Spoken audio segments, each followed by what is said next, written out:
All right. We are live and we are waiting. We are live on YouTube. This is the PTPA and we are just waiting for our participants to join us, all of our wonderful media from around the globe. And here come our attendees. Thank you all for your patience. We're learning and we're listening and learning and particularly new technology. So thank you for your patience as we're letting in all of our journalists from around the world.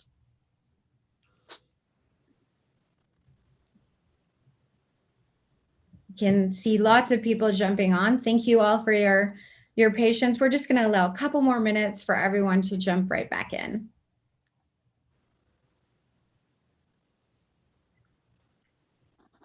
Thank you, Vasek and Novak and Adam, for your patience. We really appreciate it today. Got a lot more people jumping in.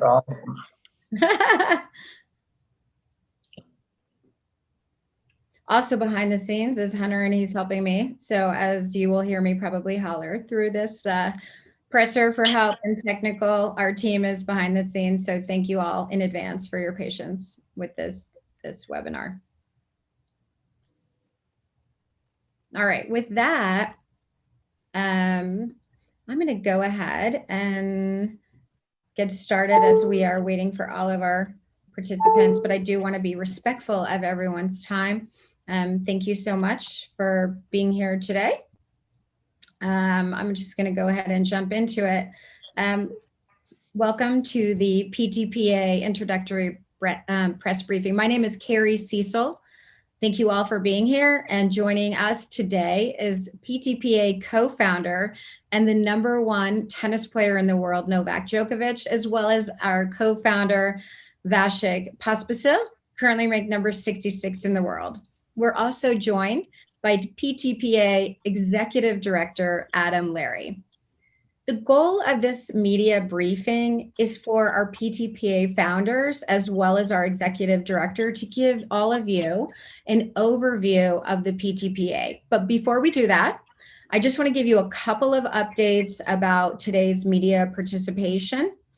This press briefing, if you didn't know, is being recorded, and it is also being live streamed onto the PTPA Players YouTube. For the media, if you have any questions, we just ask that you please place your name into the chat and one of our team members will get you. Prior to that, we will select the media as they come in based on your order. And then we will go ahead and hit your mic and it will take you into the actual press conference with the panelists. And we just ask that you please state your name and your media affiliation. Lastly, this presser is only going to last about 45 minutes. So if you have extra questions and we don't have the opportunity to get to you, please email us at media@ptaplayers.com. ptaplayers.com. With that, I'm going to turn it over to the PTPA Executive Director, Adam Larry. Thank you, Carrie. Good evening to everyone who's joining us from around the world. Thank you for being here. It's wonderful to have so many people here today supporting the players and the PTPA. First and foremost, the PTPA is a players movement, created by the players for the players. It is important to state that the PTPA is committed to working collaboratively with all of the tennis governing bodies to inspire collective reform that will better the sport.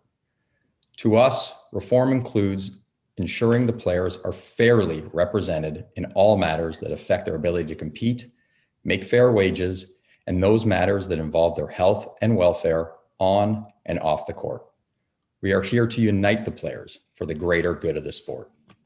We are very pleased with the forward progression of the movement. Everyone here today understands how incredibly busy these two players have been and the heavy demands on their schedules. I think it is important at this time to acknowledge their selflessness and extreme dedication to the players and to building the infrastructure of the PTPA since the formation of the association. We are learning more as an association every day.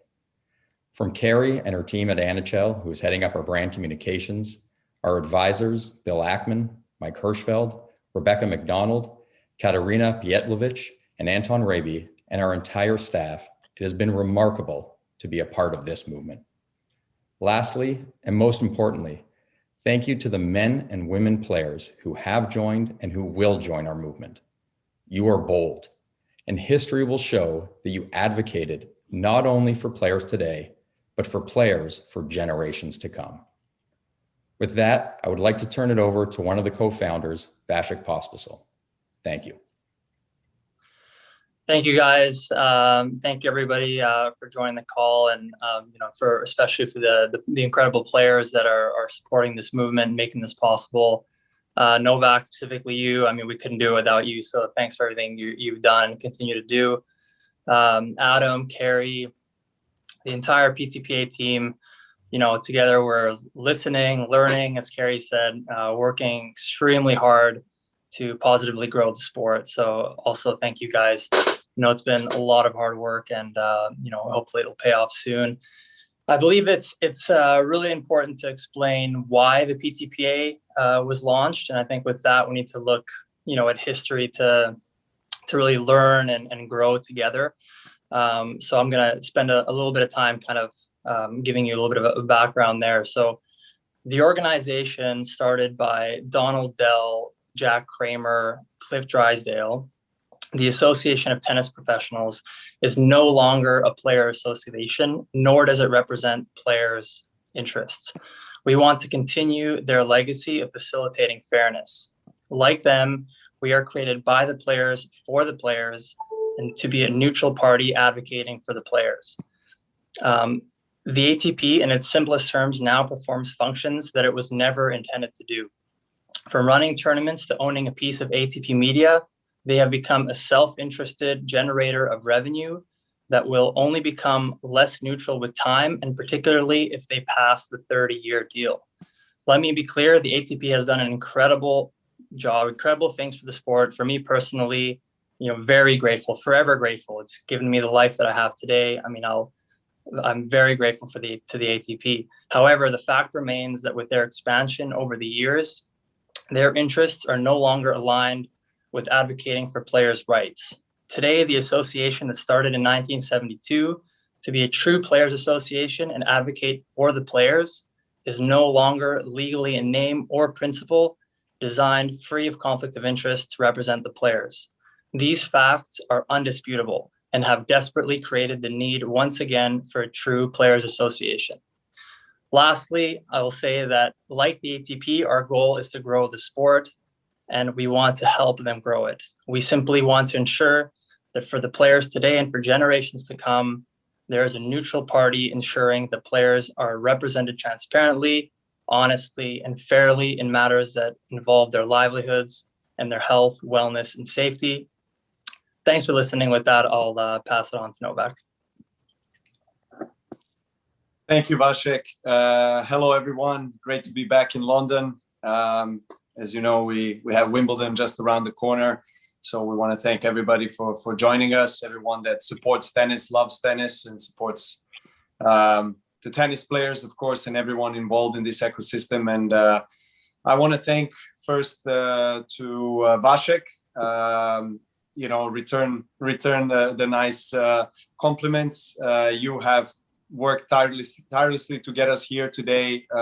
We spoke about this a few years ago, and we both envisioned that Ptpa will gain form and it will become an official organization that will be representing many players, both men and women, all gender, of course. And you are definitely the one that takes the most credit for that. So I thank you. We couldn't do it without you. I want to thank Adam. I want to thank incredible group of advisors that we have, our communications team, everyone that has, in a very short period of time, created something that we are very proud of. Obviously, as Vasek mentioned, the whole sole purpose of Ptpa is to represent players, to have fair, competitive field conditions, and to have the transparency to get acknowledged and respected and accepted within this system. I myself have been part of the Player Council in the last decade, quite a few years. I was the president of the Player Council. I shared that role actually with Vasek tonight. We have tried the, so to say, the conventional way, and we are trying now the unconventional way to make a significant long-term difference for the players. And obviously nothing is guaranteed. We are a new, young learning organization.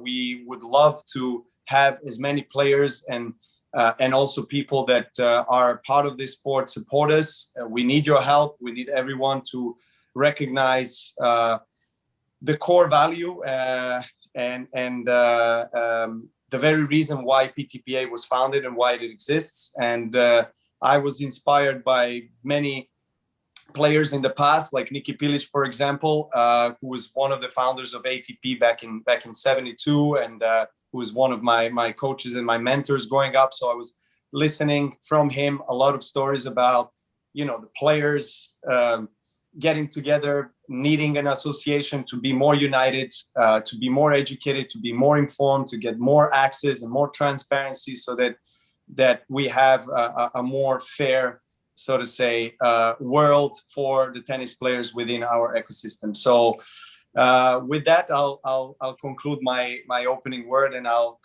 pass it on to Carrie. Thank you. That was terrific. So as a reminder for the media joining us here today, if you have a question, we ask that you just raise your hand. And normally, like you would do in the chat, I can see a couple people have their hands raised, and we will go ahead and just go ahead and call on you. So, wow, that was really fast. So we'll just go in the order that they came, and I will ask someone on my team to go ahead and start at the top and just play fair. We have about 20 more minutes, and we want to be respectful of everyone's time. So if we go ahead and once you're into, we're going to go ahead and turn on your mic. And once your mic is turned on, you will be actually seen on the and heard on with the panelists. We ask that you state your name and your media affiliation again. Thank you.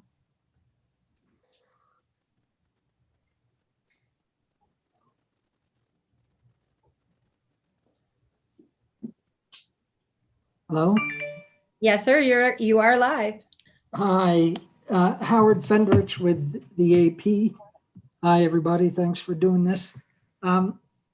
Maybe like to start with just a basic question. Can you tell us how many members you have already? Is there some sort of formal way in which you're signing up players to be a part of this? And also interested in how many of those people already interested in being a part of this group are female players, in addition to men. At the US Open, when you first talked about this, it seemed like it was only men, but I understand since then maybe you've added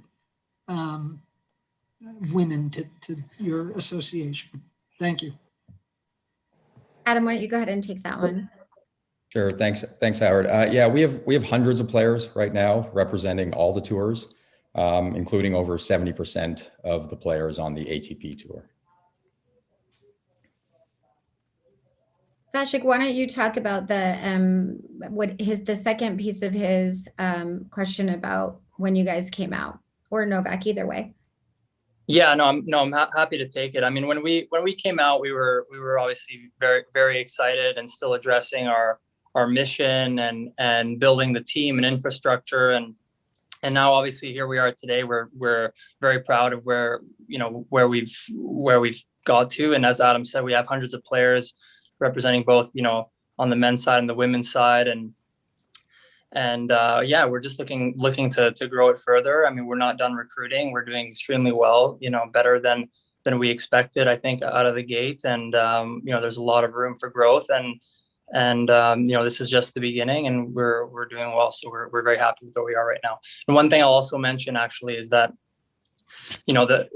we are also being respectful of the identities of who signed on at this stage, and we have had some feedback and from certain players that fear retribution, which is something that we have to take very seriously as well, and something that we have to be thoughtful about.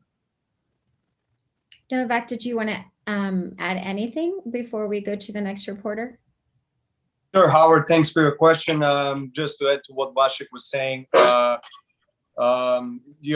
we did start in August last year, as you can recall, and obviously we have two different tours which are operating in different way with different schedules, and it's not easy always to I guess synchronize the time between male and female players in order to get everyone on board instantly, to be in, so to say, in exact same numbers on that path, on that journey.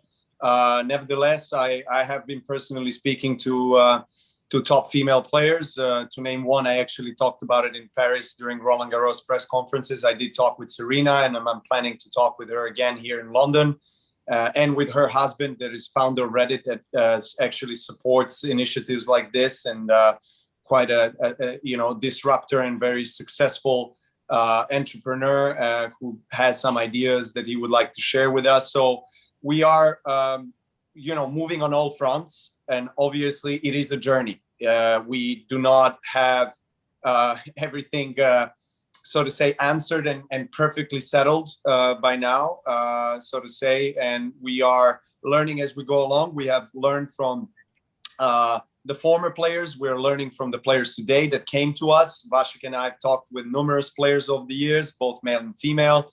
We have talked with some of the former generations that try to put this together. They try to push this initiative forward to form a player association. So there's another thing that I think it's very important to make clear and to add, is that Vasek and I are not pioneers or anything like that. This idea for player association and stronger player representation has been out there in the tennis world for over 20 years.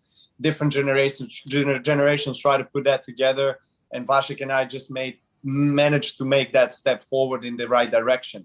So yeah, that's where we are. And as we move along, obviously daily things are changing, and there are more and more players trying to get more information, which for us is critical, because I feel like during my time in council, where I try to collect as much of valuable information and knowledge for myself and share it with the other players, I found that actually not a big percentage of ATP players are well informed, and they do not have all the facts on what is going on the business side of things. So I think if this organization manages to provide the transparency and information and facts and educate in a way all the players, I think it's already a successful organization. Of course, we have a lot of different intentions and missions and visions and strategies moving forward. But as Adam said at the beginning, we are a collaborative association. So we are not going against ATP, WTA, Grand Slams, or anybody else that is involved in our ecosystem. We want to collaborate. We want to work together. And we feel like that the support that we receive from different player unions in different sports and American sports, particularly like basketball, baseball, etc., NHL, was a great example of the importance and recognition of what we're doing here today. That was terrific. We're going to go ahead. Howard, did that get everything that you needed? Sure. Yeah. I mean, I guess you're not going to give specific numbers. I think that or women who might. I mean, are there some women who have said they will be a part of this? Yes. We have players on the ATP and the WTA tour. We can state that emphatically, and are very happy about that. And we can also state that the governance documents of the Ptpa are clear that the governance of the Ptpa will be both men and women. The board will be comprised of equal numbers of men and women. That is a core important part of the Ptpa, and that is within our founding documents. Thank you. Thank you, Howard. With that, we'll go to our next writer, or journalists across the country. So go ahead, and if you guys want to continue to just raise your hand, we're going to try to get to each of you if you have a question. Hi, yeah, Simon Briggs here from The Telegraph. In terms of one of the original points of grievance, let's say, which was the lower down the rankings, the amount of money that players earn, have you come to the point where you have identified a strategy for addressing that, or is it still early? I sort of have a follow-up question, maybe if you're at that point. But firstly, have we got to that point, or is it still too early in the process? Adam, why don't you go ahead and address that one? Sure. Yeah. Look, it's a great question. It's a core element of the PTPA to provide a livelihood to more players. As when Novak and Vasek asked me to start looking into some of the stuff with our team, it was really concerning that in the tennis industry this big, so few players are able to make a livelihood. And some of that is really driven by the fact that players aren't getting a fair share of the revenue. What that means exactly, what that percentage is, that is stuff we still have to dig into. That is why we want to work collaboratively with the ATP, the WTA, and the Grand Slams to understand it. We do firmly believe that if more players can make a livelihood, that will be better for the game. It's been shown many times before, historically in sports, that when players try to gain more rights, the game improves. The status of the game, the stature of the game gets better, and the marketing of the game gets better, and the popularity of the game gets better. And so that's an important part of what we're trying to do. How we're going to get there strategically is something that we're still discussing internally, but it'll also obviously involve having those discussions with the ATP and the WTA and the Grand Slams. And so we're reaching out here with an olive branch to say, let's work together, let's be collaborative, so that we can provide a greater livelihood for many more people. Vasek, did you want to add anything to that? I know that you've been very passionate about this. No, I mean, nothing. I think Adam really nailed all the key points. I mean, the only thing that I'll say is that I feel that most of the players on tour share this sentiment that even I'm speaking even of the top players specifically that are making a good living, share this feeling that this sport needs to be able to provide a better livelihood for many more players than it currently does. And I think that was reflective of the movement that Novak and I did in 2019, actually, where we actually we're intending on negotiating with the Grand Slams, and every player that had signed the document, and at the time we had 80 of the top 100 men and 80 of the top 100 women, approximately. We were even on both sides. Every single person there agreed to give a percentage of any kind of increase that we would be able to achieve to the lower ranked players and to the challenger level events. So I think that sentiment and that feeling goes across the board, and everyone is well aligned there in terms of the players of the tour. That's terrific. We'll go ahead and go to our next journalist. Did we get everything that you needed? Yep, that's fine, thanks. You're welcome. Have a good night.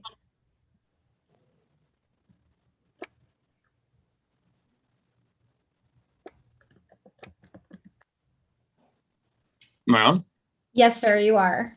Hey, this is Ben Rothenberg covering this for the New York Times. Hey guys, thanks for doing this. One quick question for Adam, just to clarify on Howard's question on the members count. Do you guys actually have members at this point, or is it more an informal sort of support indicated from the player body, or is there actually sort of like a list of members that you already have? Yeah, we have a list. We do have a list of members. And so, yeah, I mean, I guess that answers the question. Okay, yeah, I wasn't sure from the website. And then the other question I had is, you've used some, very conciliatory words so far, like collaborative and olive branch, but the ATP so far has shown a lot of resistance to this, or a lot of opposition to this, and it's come out pretty hard against it and saying what a sort of threat it could be to the structure of the tour and the sort of well-being of the sport. And its language has been a lot more combative than yours so far. And I'm just curious what you are planning to do if the ATP does not engage, does not sort of choose to recognize or validate this group, what PTPA is prepared to do in order to wield its leverage or its strength, or how to get them to listen if they're so far showing pretty strong resistance uniformly. Yeah, I mean, as we've said, our goal is to be collaborative. I don't want to speak in hypotheticals on what we will or won't do in the event that they choose not to be collaborative back. I don't think it behooves our organization or the tennis industry to start talking in hypotheticals. So we won't. But as I said, I'm confident and I'm hopeful and I'm optimistic that they will approach us in the way that we are approaching them, because I believe it'll be better for the entire sport.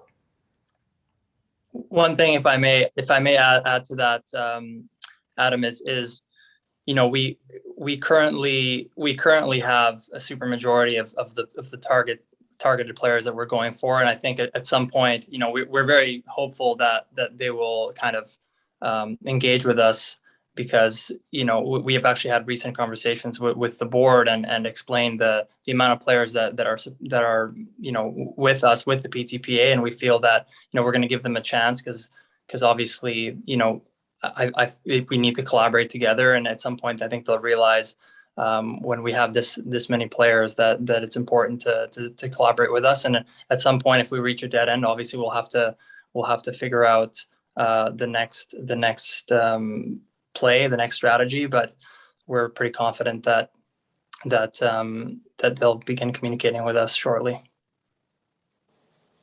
Thank you, Vasek. I'm trying a bunch of happy messages in the chat. If you guys need to, we're really happy to see all of our writers here, and I just want to remind each of them to go ahead and raise their hand if they would like to go ahead and ask the question. So I know we have Craig coming up next. So if our team can let him in on the back end, that would be great.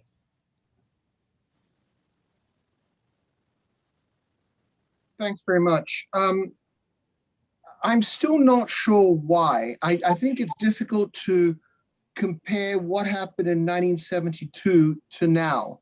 In 1972, when the ATP was formed, it was a union, granted, but that was also because those tournaments and the national federations had the control of everything. And they've, as Novak, as you would know, Nicky Pilic was being forced to play Davis Cup when he didn't. And then there was the boycott of Wimbledon, et cetera, et cetera. So to compare, I don't know if you can really compare now to then. And also in this situation, aren't you going against your own partners, your own partnership? And I, considering that the ATP is a 50-50 partnership between the players and the tournaments. Also, I mean, I've got a lot of questions to ask over here, not just the ATP. Have you started discussions with the four majors in addition to the ITF?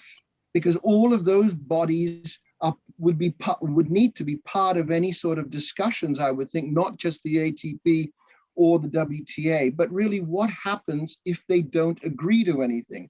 I appreciate what Adam said, we don't deal in hypotheticals, but I would think there would need to be some sort of a plan in case things do not go the way you want. I'm not disputing the fact that maybe there does need to be some sort of a union, but how are you going to go about this? It's a bit confusing and it seems to be a bit cross purposes. I'll go ahead and give that one to Adam. It's a good question and a tough one, so thank you for it. Yeah, thanks, Craig. I mean, I think what, and I don't want to put words into Vasek's mouth for sure, but what Vasek was talking about when you're in 72 was, the spirit of what was put together in 1972. And the need for players to come together, and the need for players to unite, and the need for an organization that at its core advocates free of conflict of interest for players, advocates for them on the court, advocates for them off the court, advocates for their health, advocates for their wellness. That is needed, and that is needed in today's game. Yes, on paper it appears that there is this potentially equal partnership, to use your word. But I've had the privilege and I've had the honor over the last 6-7 months to speak to hundreds of players. And all of those players have said to me, they do not feel that they have a partnership with the tournaments. So to me, it's not about what, governance structure there may actually, be in writing. It's about the reality of what is there today. And I think there are parallels between what is there today and what was there back in 1972.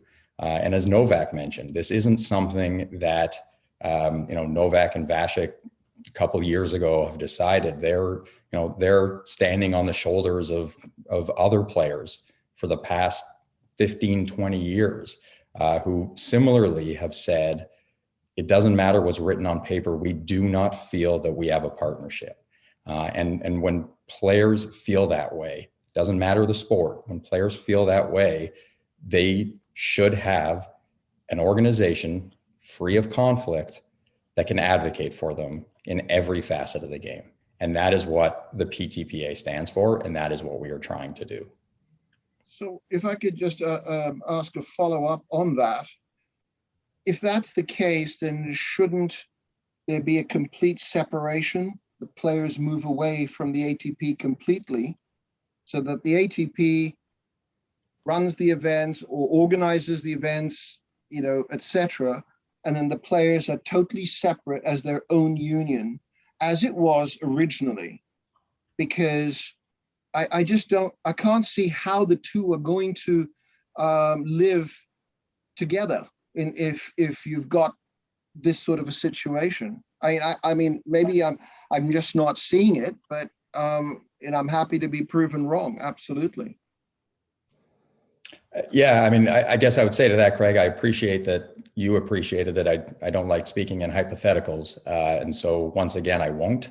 As we engage in those conversations, as we begin to collaborate, and I know you had a number of questions in your first question, and you talked about, and yes, we need to collaborate with the ATP and the ITF and the WTA and the Grand Slams. All of those, every tour that players play on, we have to collaborate with, and we will. And as those conversations start to happen, I think then we'll get a better sense of what the tennis world looks like moving forward, and whether or not there is a way to operate within the current system, or whether for everybody, not just the players, but for everybody, to better the tennis industry and to better the tennis world, are we better off in a different system? And time will tell. And we won't know until we start having those conversations.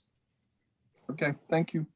If I may add to that, Craig, sorry, Yep. Kerry and Adam, Craig, the difference is that in 72, you're right, ATP was formed as a players union, and now PTPA is a players association that is non-for-profit trade association based in Canada.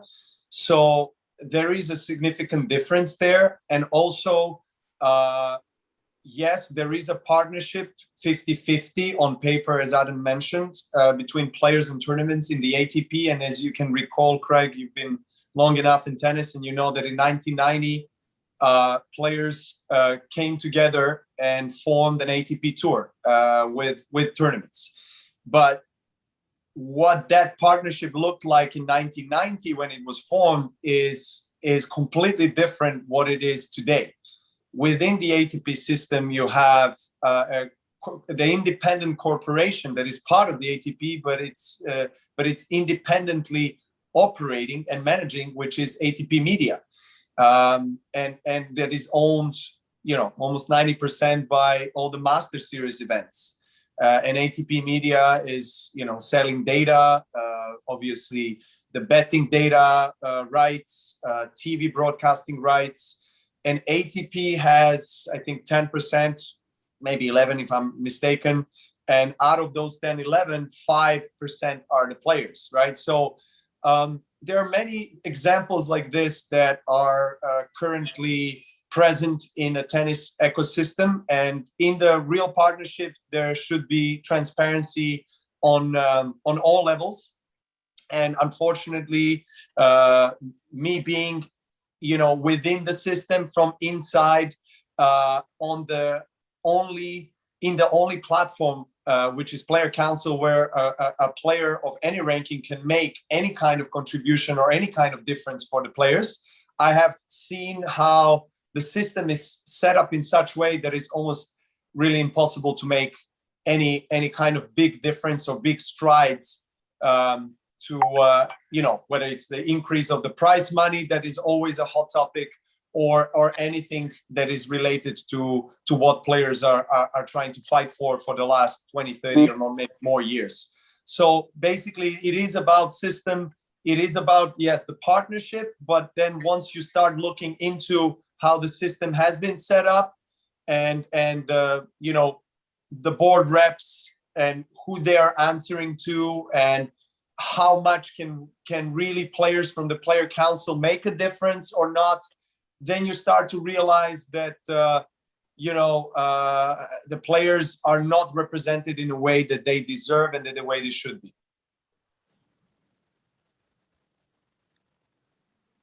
I hope that answers your question fully, Craig.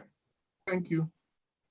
Ben, I can see that you still have your hand raised, and we'll come to you next, Stephanie. Ben, I didn't know if you forgot to put your hand down or if we didn't get to you. Would you like to go next, please?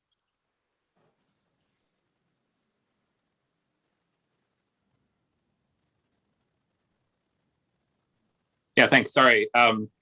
I had a question just, I guess, for both of the players here, and I guess for Novak maybe especially, because Novak, obviously, you just won the French Open, you won the Australian Open this year. You're number one. You have these goals about accomplishing big things in the sport. And I'm wondering just how you sort of balance this side of this passion that you clearly have for this topic with trying to manage your energy for your on-court tennis goals. And for both of you, and I know Vasek, I know you had the moment in Miami where clearly some of the emotions from this side of things were spilling onto the match court, which was the first time to see that sort of thing. And so I'm just curious for both of you players, if you can address that, I guess, like how you try to balance this clear passion with also trying to not have it take away the energy which you're trying to use towards your on-court goals. That's a very good question. It's a very good question. Yeah, I've found that, many times in the last couple of years, it has backfired on me. I mean, in terms of the energy levels for my tennis and my performances and my recovery. But, looking at it from a larger perspective, I do not regret for being here with you guys today, being involved in the Ptpa together with the co-founder Vasek and all the people on board. I do not regret anything because, I know that I do it from the right place in my heart. And as a top player, I also feel like I have a responsibility along with Vasek. And, I'm speaking on Vasek's behalf, but I think he would agree that both Vasek and I do not need to be concerned or worried about whether our basic needs, economical needs are met for our life. We are very blessed, but with this blessing comes a huge responsibility to help the young guys, help the next generations, help the lower ranked players. And I don't want to throw numbers out there, but actually very small number, in my subjective opinion, of players can make a livelihood from this sport, and it's actually a third most popular sport in the world, and this is something that is very concerning. I've tried being part of the council to make my own contribution as much as I possibly could, but for many times I felt like I was hitting against the wall. And I felt like we were making a really small steps forward and then maybe a couple of steps backwards. And then I felt it was really frustrating at times because I wasn't able to make the difference that I felt like I could personally with a group of players that is in the council. So that's one of the biggest reasons why I feel like we, Vasek and I wanted to do it in a different way. outside of the box, outside of the system, and trying to do it in a more unconventional way, if you want to call it.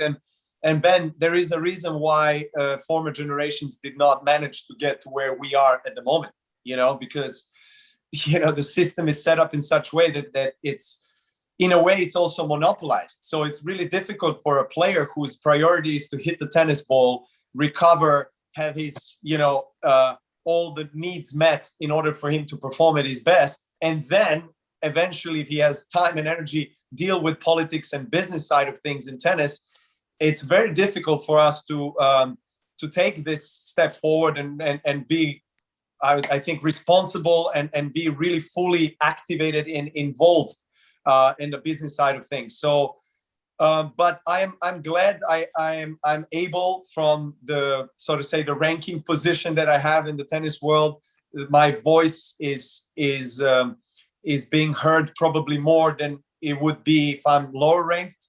And so I try to use that voice to help other guys who are not that influential and don't have a possibility to be heard. And trust me, there are many guys, especially on a challenger level, so from 150 ranking and higher than that are frustrated. They're trying to be heard, but they're not. So that's why I feel like it's completely necessary and it's a must to have a PTPA, a player organization that will stand behind them, that will hopefully offer tools for them to get informed, to get educated on various things and subjects and topics that are part of our sport, where then they could make more informed decisions moving forward in any initiative that they choose to be involved in. Thank you. Should I answer as well, or? Yes, sir. Yeah. Okay. I wasn't sure. So no, to answer your question, Ben, for me, it's definitely impacted I'd be sugarcoating it if I said it hasn't impacted my focus on tennis and on performance. I've been doing everything possible to find the balance, but it's, it has taken a toll for sure. But I was aware that would be the case. And in some ways, I just kind of felt that, this was more important. And I also was aware that if I really worked hard on this, that it was also not going to be something that would take 10 years, and that, maybe, 6 months, 12 months, whatever the time frame is, that, it might take a little bit away from my tennis career. But that ultimately, I feel like this is something that is, quite significant, and I just kind of accepted that would be the case. So obviously, and had, I burned out a little bit earlier this year. I had to take a couple months off, and specifically, one of the reasons was to really push this, help grow the PTPA and get it to where we are now with Novak. And I felt that, I needed to take time off, that I wouldn't be able to kind of compete at the top of my, abilities, both mentally and physically. And so I think we're in a good path now. And as we grow the team, obviously it'll be a lot less on Novak's shoulders and mine as well. Thank you. Just to add to what Vasek was saying, I feel like also that the enthusiasm and the support that we're getting from the players and their excitement for the PTPA is something that also fuels us in a positive way. So we try to draw the energy from that. And obviously it's very challenging because it's something completely new for us. We're not used to it. But I feel like I personally also just want to say that I've been in different shoes, in different roles throughout my career, not just as a tennis player, but as a tournament owner, part of the organization, part of the council. I've been through the entire journey, and coming from the war-torn country, understanding of what it feels like to really have little. And to work your way up, and I understand exactly how the players feel that are lower ranked. They're starting in the first tier of professional tennis. So this for Vasek and I is a legacy. Really, we don't the personal gain that we have is a legacy, really, and we don't have anything other than that. We really just want to initiate something and we feel like this is a great opportunity, which we don't want to miss out on. We want to build a platform, build an organization for the future generations to come and current players and future players. And we're hoping that something great can come out of it. Thank you. That's wonderful. We're going to, out of respect for everyone's time, we are going to stay true to where we are in our time frame. And we are going to call on one more person. Thank you, Stephanie, for being so patient with us. And if you have any questions and we don't get to you, we encourage you to send any questions to media@ptaplayers.com and we'll get back to you. And with that, we'll go ahead and call on our last journalist. Okay, thank you very much. It was sort of a quick question. I know that you've been asking the ATP to delay their vote on the 30-year plan. It seems that that's a fairly imminent thing. So I don't think I'm asking a hypothetical in asking you what your first move will be if they do pass it.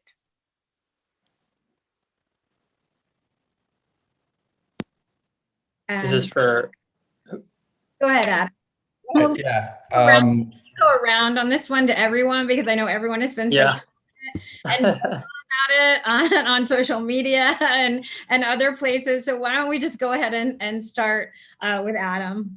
Yeah, I mean, we're obviously putting a lot of energy into asking questions and making sure that players have answers on the 30-year plan. We do understand that vote is imminent, but we are confident that with hundreds of players asking these questions, and that's what we're talking about here. Hundreds of players are asking these questions. And to be clear, it's not about whether it is a good deal or it's not a good deal.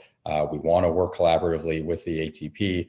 We want to grow the game. We think there's a lot in that plan that makes a lot of sense, but there's a lot in that plan that we just don't know. And we've said a number of times, you've seen the social we've put out there. It's pretty clear to us, if we don't have answers, if players do not have answers, how can a plan like this be voted on?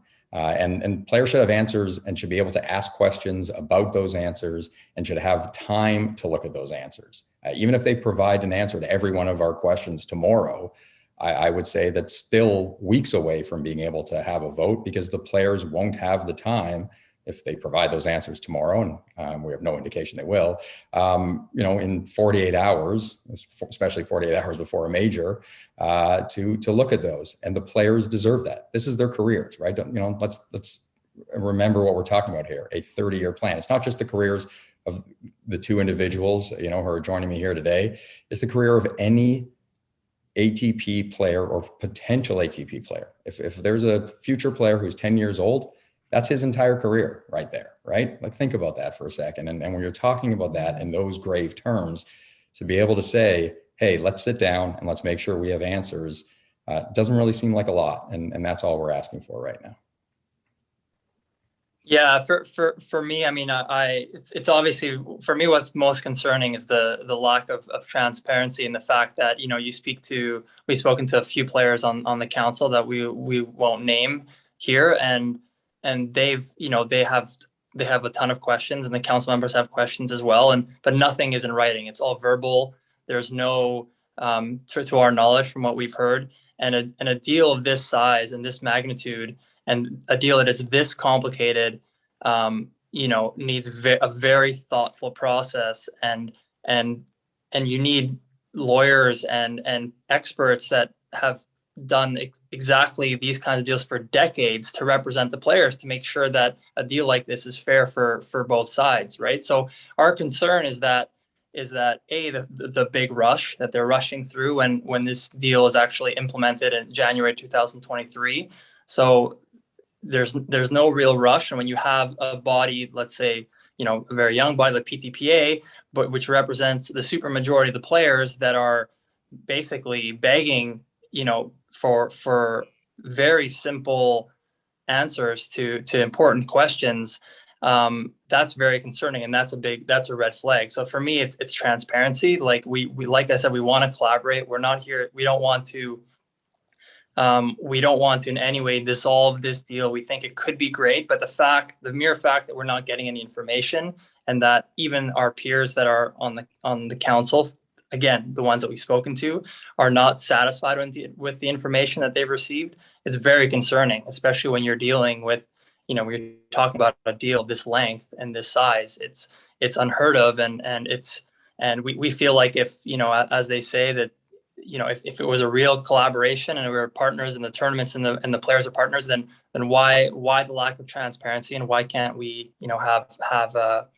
have these questions answered? So that's a huge concern, and it makes you kind of jump to certain conclusions, because otherwise, why not, right? If all was okay, then they could just show us all the paperwork. Here's the deal, but we're not getting anywhere close to that. Novak, you had put something on your social media and talked about it. Did you want to add anything before we just close up with some quick ending remarks to get everyone in London maybe to dinner or a nice glass of wine? Did you? No, basically, I think both Adam and Vasek answered everything in detail. What I would say is, again, kind of referring to my own personal experience from the council days. I remember on various topics and subjects that we have worked on, we did not have, full transparency. And, it does sound like a cliche right now. We said this word many times tonight, but this is what we are looking for, and that's exactly the issue that we are having here, because there's many deals that are done behind the closed doors, and players in the end of the day are actually not in power and not in a position to make any kind of changes to that, or participate in a significant way in the decision making. I mean, the system would say, well, you have a player council, and they are elected by a large group of players, and this is how the hierarchy or the system has been set up. And I understand that. I was part of it for almost a decade, and so I know exactly how it works. But that's in theory, and that's on in writing. But actually, in reality, it's really not like that. And that's what we are about here for Ptpa, for players. Now it really comes a time when I feel like many players are figuring out that we need to do something more than just trying to be satisfied with the little information that we are getting. So yeah, that's where I would end it. I'm going to go ahead and call for just, if you guys wanted to say, if our panelists wanted to add anything. I had the pleasure and blessing of sitting with everyone prior to this, and Novak had 3 great words. Do you remember what they were? I'm putting you on the spot about like the PTA and why you were so passionate and what you wanted, and it just really, I think it struck everyone's heart. So I would welcome you to share that if you're comfortable sharing that with the group. Yeah, of course. I mean, I said it at the beginning, we want to be accepted, respected, and acknowledged. That's what we want. That's what we deserve as players. And when I say we, I don't just think and say that it's about Vasek and myself or Ptpa management. It's about players and hundreds of players that are part of the Ptpa movement and part of Ptpa initiative. So this is what our aim is, and we will never find out how Ptpa will be incorporated or not incorporated within the current ecosystem of tennis and the structure, until certain things are done and certain steps are made. So this is the first big stride and big step forward. And we have said numerous times tonight, and also previously on our press conferences individually, Vasek and I, we want to collaborate. We want to sit down, board reps, ATP president, management, anybody, WTA. We want to work with everybody, and this is our goal. This is our aim. Hypotheticals, as Adam said, really difficult to talk about that, because then the whole night will not be enough, but we'll focus on this, and we are hoping that people will recognize people who are supporting tennis, who are involved in tennis. The fans will recognize that this initiative is the right initiative. Thank you. Vasek, would you like to end? Would you like to add anything? Yeah, I mean, I'll just end on just a couple words. Just basically, I think that tennis needs this. I mean, as Novak said, when you're on the council, you don't really understand how things work until you experience it, and which was the reason why I joined the council initially. And when you actually learn about how this, the sport operates, I've never been more convinced, obviously, that tennis needs a player association, just like other sports. Other sports have made that stride, and tennis is far behind, I think. And we're in 2021, and this is just something that a fundamental need for our sport and in the world that we live in. And there are a lot of very, very I would say unhappy players and players that are struggling, and I don't think that needs to be the case. And I just hope that we keep growing and that we can just improve the sport for the better. Adam, would you like to? Thank you, Vasek. Adam, would you like to add anything before I just give the URLs? Yeah, I mean, I would just listen. The PTPA was created by the players and it was created for the players. So I think it's fitting that the players have the last word on this. And so I'm good. That's wonderful. Well, I'd like to just say thank you all for joining us on this evening. And if you need more information, you can go to ptpaplayers.com. We have a wonderful fact sheet. We invite you to follow all of our social medias and share the hashtag delay the vote. It's really important to us. And for all of those players out there watching and listening, you can contact Adam or any of the players here or part of the membership by simply just clicking the form and asking the simple question, how do I join? So with that, I will wrap it up. Again, if you're the media and we didn't get you, you can go ahead and just send it to our email address, which is media@ptpaplayers.com. Thank you all. Have a blessed night, and we hope to see you soon. And good luck to everyone playing in the tournament.